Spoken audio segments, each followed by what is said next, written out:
Hi all, this is Ashutosh here, and I welcome all of you to this very important chapter.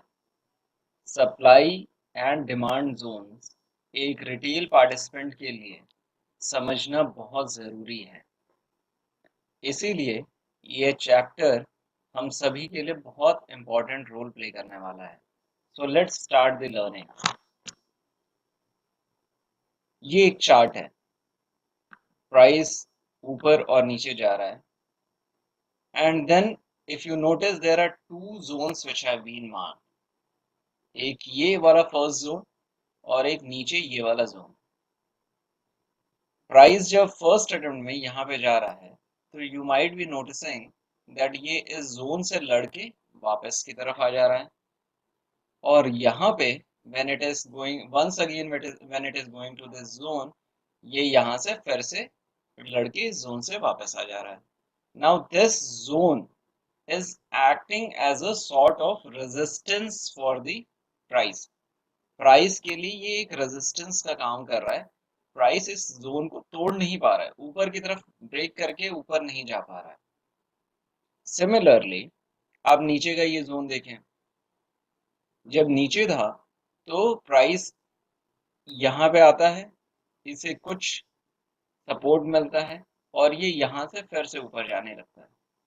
आप ये फिर से देखें, यहाँ पे इस वाले जोन में फिर से इसे सपोर्ट मिलने लगता है और ये ऊपर जाने लगता है। और ये जो जोन्स हैं ये दोनों लगभग बराबर हैं, at the same level, same price level के आसपास हैं। आप यहाँ पे भी देखिए, ये जो लेवल्स हैं ये ऑलमोस्ट सेम है। इंटरेस्टिंगली प्राइस जब यहाँ से नीचे से ऊपर की तरफ जा रहा था तो इसी जोन से, जो कि इसके लिए सपोर्ट का रोल प्ले कर रहा था, ये इसी जोन से ये नीचे की तरफ आ रहा था। तो this is what is going to be the core of this chapter, जहाँ पे हम ये समझने की कोशिश करेंगे कि ऐसा क्या हो रहा है। ये सेम लेवल है, exactly right, almost same price level से प्राइस रिवर्ट कर जा रहा है, ऑलमोस्ट सेम प्राइस लेवल से प्राइस ऊपर की तरफ चला जा रहा है, and then the market is responding. एक मैं इंपॉर्टेंट कॉन्सेप्ट आपसे जब डिस्कस करूंगा इसमें, वह यह है कि प्राइसेस का जो मूवमेंट है वह कैसे है। प्राइसेस का मूवमेंट होता है सप्लाई एंड डिमांड के इम्बैलेंस की वजह से। इम्बैलेंस की वजह से का मतलब कि अगर मान लीजिए किसी चीज की डिमांड बहुत ज्यादा हो, किसी भी स्टॉक की डिमांड बहुत ज्यादा हो, तो नेचुरली अगर डिमांड ज्यादा होगी तो उसका प्राइस बढ़ेगा। और अगर किसी चीज की सप्लाई बहुत ज्यादा होगी, सप्लाई मतलब कि अ, उस स्टॉक को बेचने के लिए बहुत ज्यादा लोग हैं रेडी, तो नेचुरली उसका प्राइस गिरेगा। तो प्राइस डिमांड जोन में उसके बढ़ेगा और प्राइस उसके सप्लाई जोन में गिरेगा। If this is clear, let's go ahead further on this. Demand zone जो है वह ब्रॉडली एक सपोर्ट जोन का रोल प्ले करता है, और सप्लाई जोन जो है वो रेजिस्टेंस जोन का रोल प्ले करता है। अब सप्लाई रेजिस्टेंस का मतलब जो है, प्राइस नीचे से ऊपर की तरफ जा रहा था और वहां पे किसी न किसी फॉर्म का उसे रेजिस्टेंस फेस हो रहा है और वो वहां से रिवर्ट कर जा रहा है, वो उस लेवल को ब्रीच नहीं कर पा रहा। सपोर्ट में प्राइस नीचे गिर रहा है और वहां पे उसे कुछ सपोर्ट मिल जा रहा है और प्राइस उस लेवल से नीचे नहीं गिर पा रहा है, that is the support level. As a retail participant, our major focus area should be identification of supply and demand zones in the chart. हमारा हम रिटेल पार्टिसिपेंट हैं, हम मार्केट के प्राइस मूवमेंट को in comparison to institutional money supply हम decide नहीं करवा सकते हैं। अगर इंस्टीट्यूशंस क्या कर रहे हैं, we as a retail participant are in a position to identify that and then follow that trend, then it becomes a lot beneficial for us। तो हमारा ऑब्जेक्टिव यही है कि हम डिमांड और सप्लाई जोन्स को आइडेंटिफाई कर लें, क्योंकि then we are in a position to better gauge the market psychology।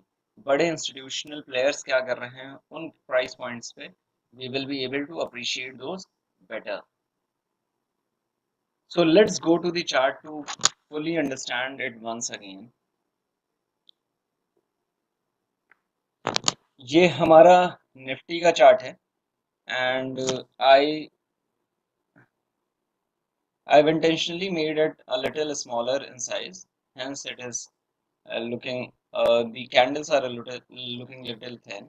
If you look at this zone, ये वाला जो जोन है, इस जोन में प्राइस एक बार इस जोन को टेस्ट कर रहा है, फिर से पीछे आता है नीचे की तरफ, फिर से जा रहा है, इस जोन को टेस्ट कर रहा है, ब्रेक नहीं कर पा रहा है क्योंकि ये जोन अब इसके लिए रेजिस्टेंस का रोल प्ले कर रहा है, फिर ये नीचे आ रहा है, once again it is testing, not getting successful, fourth attempt में जाता है, टेस्ट करता है, ऊपर की तरफ जाता है and then the supply plays its role and it falls back and finally वो फिफ्थ अटेम्प्ट में फोर्स ज़्यादा रही होगी उसके पास उस मूवमेंट में and it is able to break it. Same level acted as resistance multiple times. Similarly आप देखिए नीचे की तरफ ये प्राइस क्या यहाँ पे इस वाले जोन में, ये जो जोन है इस जोन में नीचे आ रहा है, बाउंस कर रहा है, नीचे आ रहा है, बाउंस कर रहा है, नीचे आ रहा है, बाउंस कर रहा है. So if you notice, not only here but price जब इसे ब्रेक करके ऊपर जा रहा है और वहां से फिर से नीचे आने की कोशिश कर रहा है, तो the same level which was acting as a support here, वही सेम लेवल मेरे लिए फिर से एक सपोर्ट का रोल प्ले कर रहा है. ये यहाँ से फिर से बाउंस कर रहा है, फिर से ये बाउंस कर रहा है. So same level, historical support level is once again providing support here और फिर ये यहाँ से बाउंस कर रहा है. ऐसा क्यों हो रहा है? वह इसलिए हो रहा है because majority of the market participants का बिहेवियर इस फैक्ट से गवर्न हो रहा होगा कि हिस्टोरिकली अगर ये प्राइस मेरे लिए इंपॉर्टेंट सपोर्ट का रोल प्ले कर रहा था, तो ये अभी भी मेरे लिए एक सपोर्ट का रोल प्ले कर सकता है. And if that is the case, this could this thing could psychologically lead to supply and demand imbalance in the market.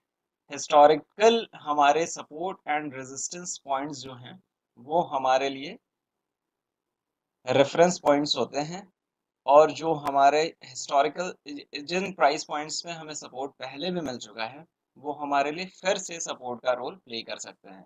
Jin price points पे हमें सपोर्ट हमें रेजिस्टेंस पहले मिल चुका था, जैसे आप ये देखिए ये वाले जोन में पहले भी हमारे लिए रेजिस्टेंस का रोल प्ले किया था, इसी वाले जोन ने हमारे लिए फिर से रेजिस्टेंस का जोन प्ले किया है. और सिर्फ यही नहीं, उसने लगभग लगभग यहाँ पे भी इस वाले एरिया में भी it has acted as a resistance, provided as a resistance for the price movement. तो आपने नोटिस किया होगा that the same price level or zones are acting as support and resistance for the price movement.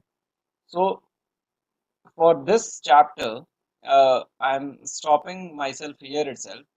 मैं इसके details में और जाऊंगा subsequent chapters में, and we would be doing a lot of practice in the coming ones too. So I'll be back with the next chapter pretty quickly. Thank you so much.